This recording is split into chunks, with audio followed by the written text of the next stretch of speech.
దినం దేవుని వాగ్దానం.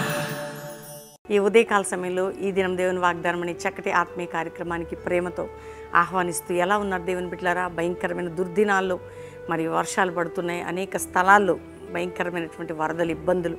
అటువంటి వారి కోసం అందరం కలిసి ప్రభు దగ్గర ప్రార్థించుటకు మనందరం కూడా ప్రార్థన చేద్దాం. మరి ఎవరైనా కష్టకాలంలో, దుఃఖ సమయాల్లో ఉంటే ఆ ప్రభువే మిమ్మల్ని రక్షించాలి, కాపాడాలి, మీ పరిస్థితులు చక్కపరచాలని ప్రార్థన చేస్తున్నాం. రెండో విషయం, మీరు ఎంతమంది బాధల్లో, కష్టంలో, పాపము, శాపములు ఉన్నారు, యేసు రక్షకుడు దేవుడు మీ హృదయాన్ని ఏసేకిస్తే చాలు, మీ పాపాలన్నీ క్షమించబడ్డమే కాక ఆయన క్రీస్తు రక్తంలో మీరు కరగబడి పరలోక నిత్య జీవం పరిశుద్ధాత్మతో మీరు నింపబడతారు. ఈ లోకంలో కూడా ఆయన సహకారిగా మనకు ఉండి నడిపిస్తాడు. ఈ రక్షణ సువార్త చెప్పాల్సిన బాధ్యత ప్రతి దినము నేను ఒక దైవజనరాలుగా, ఒక ఆత్మీయురాలుగా మీకు ఇస్తూ ఉన్నాను. రెండో విషయం, మీరు ఎంతమంది బాధపడుతున్నారు, దుఃఖంతో, వేదనతో ఉన్నారు, కష్టకాలంలో ఉన్నారు, నిందల గుండా ప్రయాణం చేస్తున్నారు, దేవుడు మిమ్మల్ని దర్శిస్తున్నాడు. ఈరోజు ఎవరెవరు ఎటువంటి పరిస్థితులను బట్టి మీరు వెళ్తూ ఉన్నా, దేవుడి ప్రేమస్వరూపి ఆయన కనికరాస్తం మీపై దిగుతున్నది. ఒకటి మీరు గుర్తుపెట్టుకోవాలి, దేవుని దగ్గర చేసే ప్రార్థన, దేవుని మీద ఆనుకునే విధానం, దేవుని వాక్య ధ్యానం మన లోతైన అనుభవంలో నడిపిస్తుంది. దేవుని నమ్ముకున్న బిడ్డలకి కష్టాలు రావని చెప్పను, శ్రమలు ఉండవని చెప్పను. ఎందుకంటే క్రైస్తవ జీవితం ఒక పూలబాట కదా, ఒక ముళ్ళబాట. అయితే అడుగడుగున ముళ్ళులు గుచ్చుకున్న కృప వెంబడి కృపని దేవుడు చూపిస్తాడు. అంతేకాక ఇశ్రాయేలు ప్రజలు ఐగుప్తు నుంచి బయటకు వచ్చేటప్పుడు చాలా పోరాటాలు అనుభవించారు. వారి ముందు నాయకుడు మోషే ఎంతో ప్రార్థనాపరుడు, ఆత్మీయుడు వారితో ఉన్నాడు. నీ జీవితంలో కూడా పరిశుద్ధాత్మ దేవుడు నీకు సహాయకుడిగా ఉన్నాడు. నీవు నడుస్తున్న మార్గంలో అరణ్యమైన, వేదనైనా, రోగమైన, బాధలైన, అప్పులైన, సమస్యలైన, ఇవన్నీ కామన్ థింగ్స్. ఇప్పుడు వర్షాకాలం వచ్చిందండి, కొంతకాలం చలికాలం, కొంతకాలం ఎండాకాలం. అదే మీ జీవితాల్లో సమస్యలు రాకమానం. కానీ సమస్యలలో దేవుని యొక్క వాక్యము, దేవుని యొక్క ఉద్దేశము, దేవుని యొక్క సంకల్పము నీ పట్ల నెరవేర్చబడుతుంటుంది. కాబట్టి ధైర్యంగా ఉండండి. ఈ ఉదయకాలం ఎంతమంది ప్రార్థనలు ఏకీభవిస్తున్నారు, ఈ వాగ్దానం రిసీవ్ చేసుకుంటున్నారు. ఈరోజు మనం చదువుకుందాం చక్కటి వాగ్దానం. నేను చదువుతున్నాను 20వ కీర్తన 6వ వచనం. యెహోవా తన అభిషక్తుని రక్షించిన నాకు ఇప్పుడు తెలియను, రక్షణార్థమైన తన దక్షిణ హస్తము చూపును. దేవుడట తన అభిషక్తుని, అంటే నువ్వెవరివి? క్రీస్తు రక్తంలో కడగబడిన బిడ్డవి, పరిశుద్ధునివి, క్రీస్తు చేత అభిషేకించబడిన కుమార్తెవి, కుమారుడివి. దేవుడు నిన్ను రక్షిస్తాడని, దేవుడు నిన్ను భద్రత, క్షేమకరమైన స్థితిలో నాకు తెలియని అంటున్నాడు. ఎందుకు అంటే దాని పై భాగంలో యెహోవా నీ ప్రార్థనలో సఫలపరచునుగాక. అంటే నీ ప్రేయర్కి ఒక ఆన్సర్ అనేది ఉంది, నీ జీవితానికి ఒక విడుదల అనేది ఉంది, నీ కుటుంబానికి ఒక విడుదల, నీ ఇంటికి ఒక విడుదల, పాప భారమునికి ఆ రక్షకుడు నిన్ను రక్షించబోతున్నాడు. క్లియర్గా ఉందండి. తన అభిషక్తుని, తన ప్రియులని, తన బిడ్డలని రక్షించే దేవుడట. నిన్ను రక్షించటమే కాక నా హస్త బలమును నీపై చూపబోతున్నాను.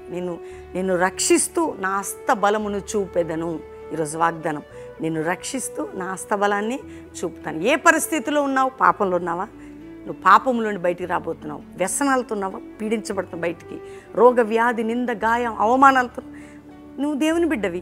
నేను రక్షించుకోవాల్సిన బాధ్యత నీది కాదు, నాది కాదు. ప్రార్థించాల్సిన బాధ్యత మనది, ఆనుకోవలసిన బాధ్యత మనది, కాపాడవలసిన బాధ్యత దేవుంది. కాబట్టి ఈరోజు ఏ పరిస్థితి గుండా నువ్వు వెళ్తున్నా దేవుడు నేను రక్షించడమే కాక దేవుని కాపుదల, భద్రత, ప్రొటెక్షన్, క్షేమము నీ కుటుంబానికి ఉండి దేవుని హస్తబలాన్ని నీ కుటుంబం మీద చూపబోతుండగా అందరూ దేవునికి థ్యాంక్స్ చెప్పి ప్రార్థన చేసుకోండి, దేవునికి కృతజ్ఞతలు చెల్లించండి. ఉదయకాలం ఈ వాగ్దానం అందరు రిసీవ్ చేసుకోండి, ప్రార్థన చేసుకున్నాం. తండ్రి, ఉదయకాలం ఎంతమంది వాగ్దానం రిసీవ్ చేసుకున్నారో, రక్షణ లేని వారికి రక్షణ, పాపక్షమాపణ, రోగ వ్యాధులుతున్న వారికి యేసు పొందిన గాయముల వలన స్వస్థత, నిరీక్షణ లేని వారికి నిరీక్షణ, పాపంలో, శాపంలో, నిందల్లో, గాయాల్లో, అవమానాలు, ఒంటరితనంలో, పోరాటాలు, ఆర్థిక పరిస్థితులు, మానసిక ఒత్తిళ్లు, కోర్టు కేసులు, అక్రమ కేసులు, అన్యాయం, మోసం, దగాలో ఉన్న బిడ్డలందరికీ విడుదల కలుగును కాక అని ప్రార్థిస్తున్నాం.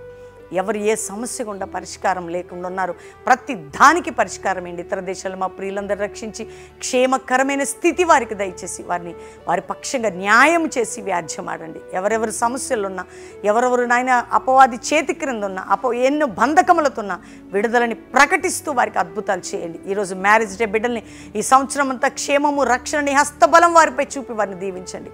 బర్త్డే బిడ్డల్ని బ్లెస్ చేస్తూ నీ హస్తబలంతో వారు గొప్పవారు ఉన్నట్టు దీవించండి. అయా, ప్రతి పరిచర్ని, దాసుల్ని, దాసురాలని, పిల్లల్ని ప్రొటెక్ట్ చేయండి. సంఘాలని క్షేమాభివృద్ధిలోకి నడిపించండి. కల్వరి మినిస్ట్రీని నీ అభిషక్తులు రక్షిస్తూ నీ హస్తబలము చూపి గొప్ప కార్యాలు చేయండి. అపవాదికి సిగ్గు ఈ పరిచర్యలో కలుగునుగాక. యేసునామములో నీ నామానికి మహిమ కలుగునుగాక. వాగ్దానం తీసుకున్న ప్రతి బిడ్డపై నీ కృపాక్షేమం విస్తరణ జరుగునుగాక అని దీవిస్తూ యేసునామములో అడుగుచున్నాం తండ్రి. Amen, amen, amen. దేవుని బిడ్డలారా, ఈ వాగ్దానం అందరూ లైక్ చేయండి, షేర్ చేయండి, మంచి కామెంట్స్ పెట్టండి, దేవుని మహిమపరచండి. ముఖ్యంగా మీ జీవితాల్లో మీరు తెలుసుకోవాల్సింది ఏంటంటే, ఉదయకాల వాగ్దానం అందరూ వినండి. మార్నింగ్ 5 to 6 ప్రేయర్స్లో ఏకీభవించండి.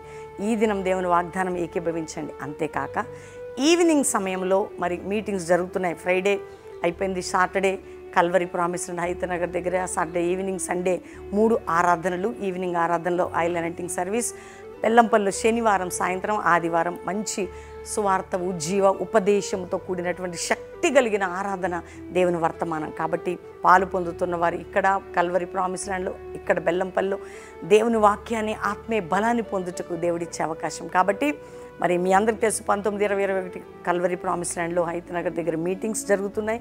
అంతేకాక శనివారం సాయంత్రం మీటింగ్, ఆదివారం ప్రొద్దున బెల్లంపల్లిలో. నీ జీవితం ఒక బలమైనటువంటి, ఎందుకంటే అభిషేకం ప్రతి కాడిని విరగొడుతుంది, బంధకాలు తెగిపోతాయి. దేవుని శక్తి చేత, వాక్యము చేత మనం బలం పొందుతాం. కాబట్టి దేవుడు మీ అందరినీ దీవించును గాక. God bless you. Praise the lord.